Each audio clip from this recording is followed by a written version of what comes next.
Tonight, let's stay with one of the strangest things the sleeping brain can do. You wake up. You sit up. You look around. You feel the room. And for a few seconds, you are completely sure you're awake. Then something small feels wrong. A detail. A texture. A light that doesn't behave like light. And suddenly you realize you never woke up. You're still dreaming. This is called a false awakening, and it's more common than most people think. Not because the brain is broken, but because the brain is creative and incredibly good at copying your life. In this episode, we'll stay calm and we'll explain what is happening. Not with fear, not with superstition, not with mystery explanations. Just real sleep science, told slowly. Let's begin with the most important question. Why would your brain create a dream that looks exactly like waking up? Why copy your bedroom, your hallway, your morning routine? Why simulate reality instead of showing you something obviously dreamlike? Here is the first quiet wow moment. Your brain does not treat waking up as a single switch. It treats it as a process, a transition, a gradual reassembly. You don't go from sleep to wake in one clean instant. Your brain moves through layers. Some systems return first, some return later. And for a moment, you can be awake enough to feel like you're awake, while still dreaming. A false awakening is what happens when that transition becomes a scene, a story, a believable wake-up script. Now think about what your brain is doing every night. Sleep is not just off. Sleep is active. Your brain is sorting memory, regulating emotion, rebalancing attention, and rehearsing patterns. And in the middle of that work, it can create a very realistic simulation, because simulation is one of the brain's superpowers. Even while awake, your brain is constantly predicting and filling gaps. You don't see the world as raw data. You see a constructed experience. Stable, smooth, continuous. So during sleep, when the brain is already in simulation mode, it has everything it needs to build a wake-up world. And it often chooses the easiest world to build, your own room. Because your room is deeply stored. It's a memory template. Your bed, your ceiling, the place your eyes expect to land, the direction of the door, the shape of the light. That familiarity is important because familiarity increases believability, and believability is the whole point. Now here is the part that surprises people. False awakenings are not always scary. Sometimes they're neutral. Sometimes they're annoying. Sometimes they're almost funny. You wake up and start doing something normal, checking your phone, walking to the bathroom, getting a glass of water. Then you wake up again. But other times, the false awakening contains tension, a feeling that something is off. The room looks right, but it feels wrong. The silence is too thick. The light is too dim. The door feels too far away. That version can be unsettling, because it feels like reality with a hidden error. So we need to ask, what makes the brain run this wake-up script in the first place? There are a few common triggers, and we'll keep them gentle and grounded. 1. Sleep fragmentation. 2. Stress and heightened arousal. 3. Irregular sleep schedules. 4. The brain waking partially, without fully switching state. Let's talk about partial waking, because it explains the structure of the experience. In many false awakenings, you are not in deep sleep. You're often in or near REM sleep. REM is the stage where dreams tend to be vivid. It's also the stage where the brain is active, while the body is kept still. REM is a fascinating compromise. Your brain is running rich internal worlds, but it also keeps you physically safe by reducing muscle movement. Now imagine what happens if, for a moment, your brain begins to wake, but does not complete the transition. Conscious awareness rises, just enough to feel, I am here. But dream generation continues, just enough to keep the world synthetic. That overlap is a false awakening, a blended state, not fully asleep, not fully awake. Second wow moment. A false awakening is often a state boundary glitch, not a message, not a sign. Just the brain crossing a border and briefly living in both territories. Now let's make it feel even more real. Why do false awakenings so often include your exact bedroom? Because your brain stores home scenes as default frameworks. When the brain needs to build a convincing scene quickly, it uses the most familiar sets: bedroom, hallway, bathroom, kitchen. These spaces are rehearsed by your mind every day, so they are easy to rebuild. And rebuilding them is useful, because the brain is constantly testing, am I safe? Am I awake? Is the environment stable? That's why your dream might include checking the clock, turning on a light, reaching for a phone. These are reality check actions, actions that the brain associates with waking. But here is what makes it eerie. In the false awakening, those actions don't behave normally. The clock might shift. The phone might not work. The light might not turn on. The room might feel delayed. And that's because dreams often struggle with precise control. Dreams are good at atmosphere. Dreams are less good at stable detail, especially detail that requires consistent logic. Text, numbers, screens, small mechanical changes. So in a false awakening, your brain builds a wake-up scene. Then small details fail, and that failure becomes the clue. Now let's stay calm with the scary versions. Some people experience false awakenings with sleep paralysis. That can be intense. But tonight, we'll treat it carefully. A false awakening can happen with or without paralysis. And if paralysis is involved, it's still explainable. It's the body still in REM immobility, while awareness rises. That mismatch feels frightening, but it is a known physiological state. If you've ever had that version, the important thing is not to fight it. Fighting increases arousal. Arousal increases vividness. Calm labeling helps. This is a state transition. This will pass. We'll return to that gently later. But first, we need to understand the core mechanism. Why the brain repeats the wake-up moment. Why it can happen more than once. Because one of the strangest patterns is this. You wake up inside a dream, then wake up again, then wake up again. A loop. And loops are deeply tied to how the brain handles uncertainty. When the brain is not sure whether it is awake, it runs the test again. It repeats the script. Wake up, check reality. Wake up, check reality. Third wow moment. A false awakening loop is often the brain trying to confirm a state. It's not trying to scare you. It's trying to resolve. Am I awake now? Now, let's connect this to your day life. Have you ever been extremely tired, and for a moment, you weren't sure if something happened, or if you dreamed it? That confusion is a boundary effect. It happens when memory and perception overlap. False awakenings live in that boundary. They are not random dreams. They're transition dreams. Dreams shaped by the brain crossing states. Now, why do some people get them more often? Common reasons include irregular sleep, stress, sleep disruption, and heightened evening stimulation. Too much light late, too much scrolling, too much adrenaline. These can all make REM more fragmented, and fragmentation increases boundary crossings.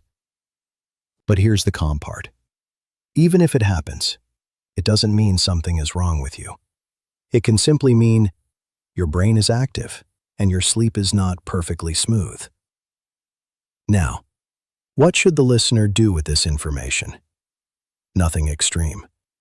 The goal tonight is understanding, because understanding reduces fear, and fear is what turns a strange experience into a problem. So let's summarize part 1, slowly. A false awakening is a dream of waking up. It often happens near REM, or during partial waking. It's a boundary overlap, not a sign. Your brain builds familiar scenes because they're easy templates. Loops happen because the brain is trying to confirm state. And small detail failures are the clue that you're still dreaming.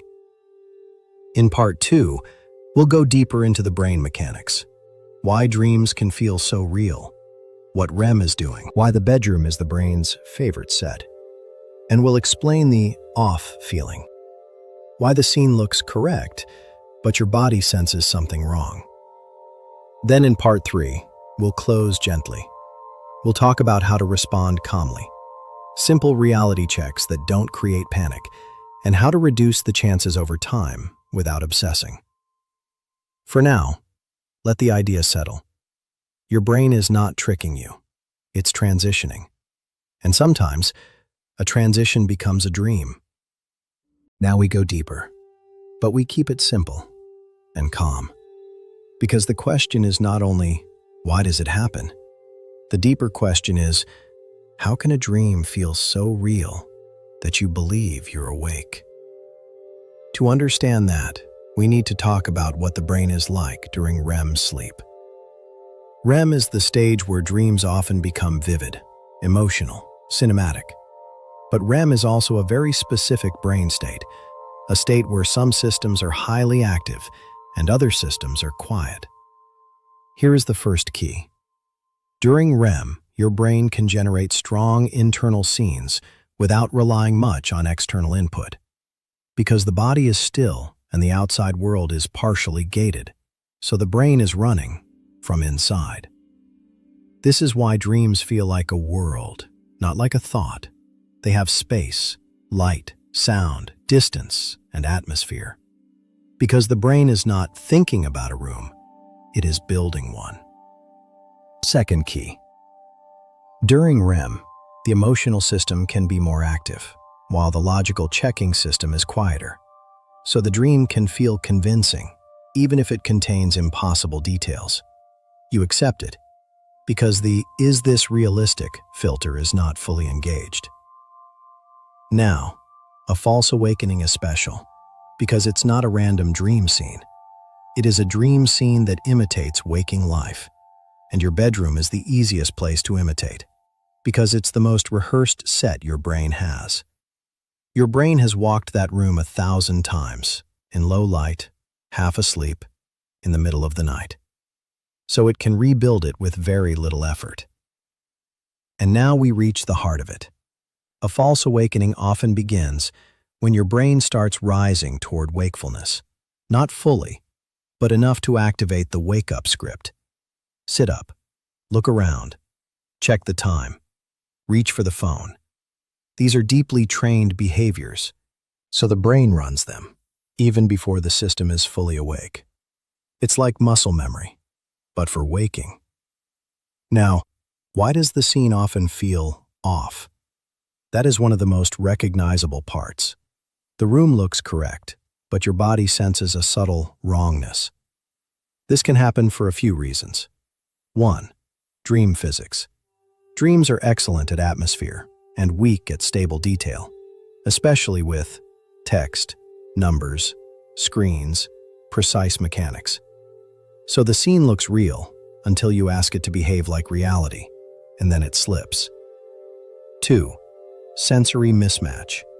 Your body is still, and your brain knows it's still, but your dream body moves. So the brain has to resolve, I'm moving, but I'm not moving.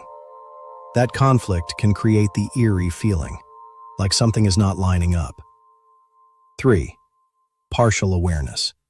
In a false awakening, some parts of you are awake enough to notice inconsistency, not enough to fully wake, but enough to feel, this isn't quite right. This is why false awakenings can be so vivid. They are not deep sleep fantasies. They are boundary dreams. Dreams written at the border between sleep and waking. Now let's talk about the loop. Why do some people wake up inside a dream, then wake up again and again? Loops happen when the brain is trying to complete a state change, but the change keeps slipping. A little wake, then back, then wake again. So the brain repeats the simplest test. Let's run the wake-up scene again. A loop is the brain checking, am I awake now? And if your nervous system is slightly activated, the loop becomes more likely. Because arousal makes dreams more vivid, and vivid dreams are easier to mistake for waking. Now, this is the part where we keep it gentle. Some people experience false awakenings with sleep paralysis. If that happens, it can feel intense, but the mechanism is still explainable. REM keeps the body still to protect you from acting out dreams. If awareness rises while that stillness remains, you feel awake, but unable to move. That mismatch creates fear. Fear increases arousal.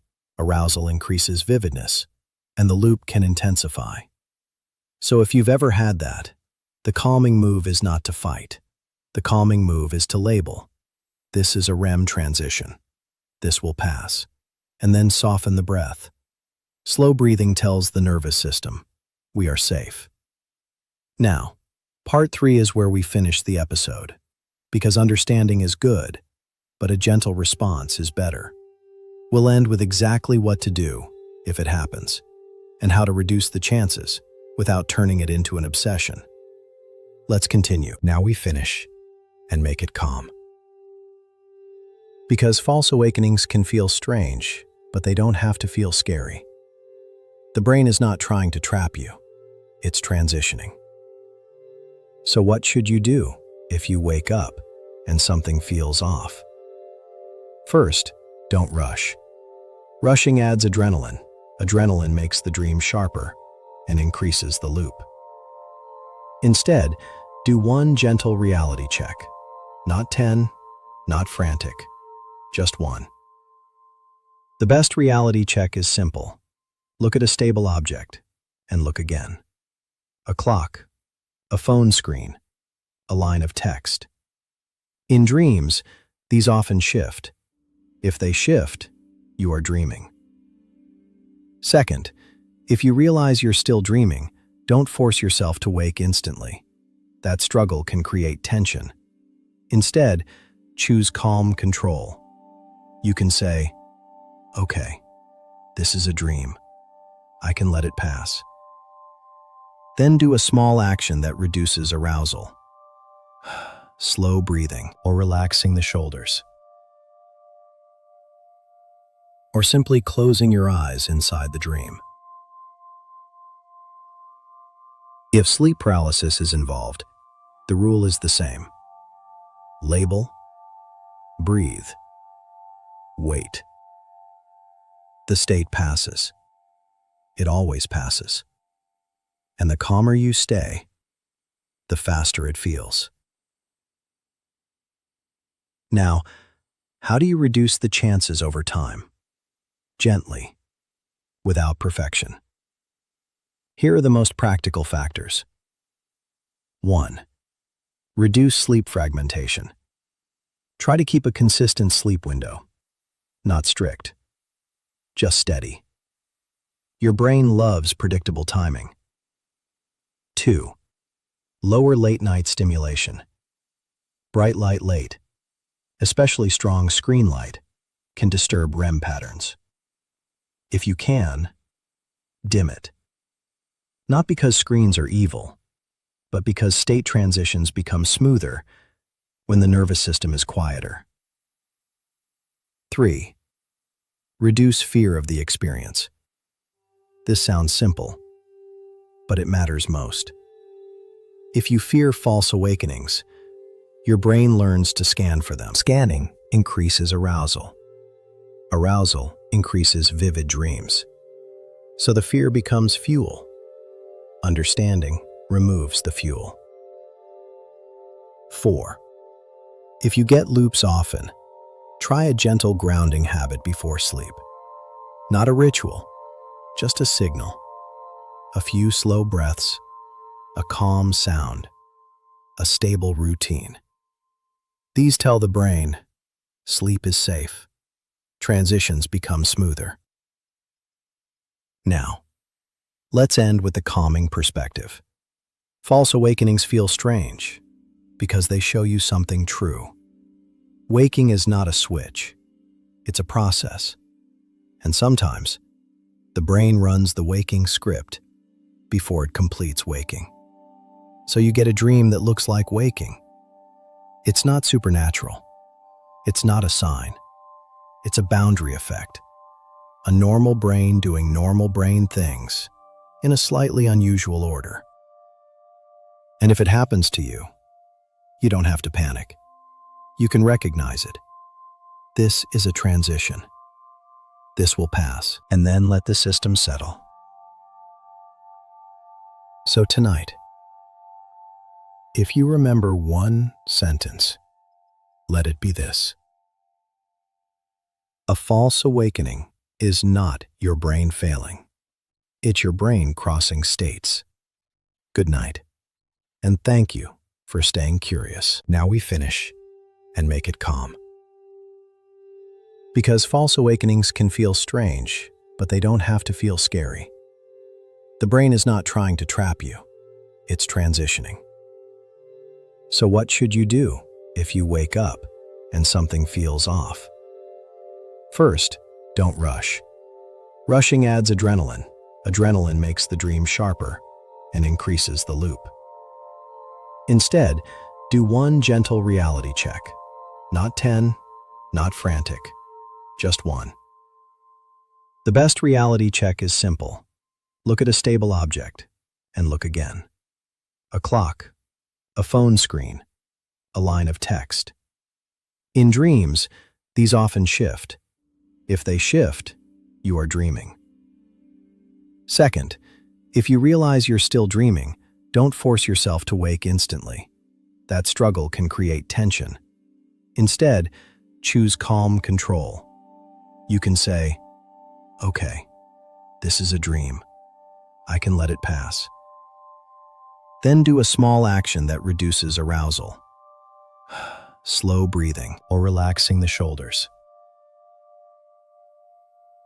Or simply closing your eyes inside the dream. If sleep paralysis is involved, the rule is the same. Label, breathe, wait. The state passes. It always passes. And the calmer you stay, the faster it feels. Now, how do you reduce the chances over time? Gently, without perfection. Here are the most practical factors. 1. Reduce sleep fragmentation. Try to keep a consistent sleep window. Not strict, just steady. Your brain loves predictable timing. 2. Lower late-night stimulation. Bright light late, especially strong screen light, can disturb REM patterns. If you can, dim it. Not because screens are evil, but because state transitions become smoother when the nervous system is quieter. 3. Reduce fear of the experience. This sounds simple, but it matters most. If you fear false awakenings, your brain learns to scan for them. Scanning increases arousal. Arousal increases vivid dreams. So the fear becomes fuel. Understanding removes the fuel. 4. If you get loops often, try a gentle grounding habit before sleep. Not a ritual, just a signal. A few slow breaths, a calm sound, a stable routine. These tell the brain, sleep is safe. Transitions become smoother. Now, let's end with the calming perspective. False awakenings feel strange because they show you something true. Waking is not a switch. It's a process. And sometimes, the brain runs the waking script before it completes waking. So you get a dream that looks like waking. It's not supernatural. It's not a sign. It's a boundary effect. A normal brain doing normal brain things in a slightly unusual order. And if it happens to you, you don't have to panic. You can recognize it. This is a transition. This will pass, and then let the system settle. So tonight, if you remember one sentence, let it be this: a false awakening is not your brain failing. It's your brain crossing states. Good night, and thank you for staying curious.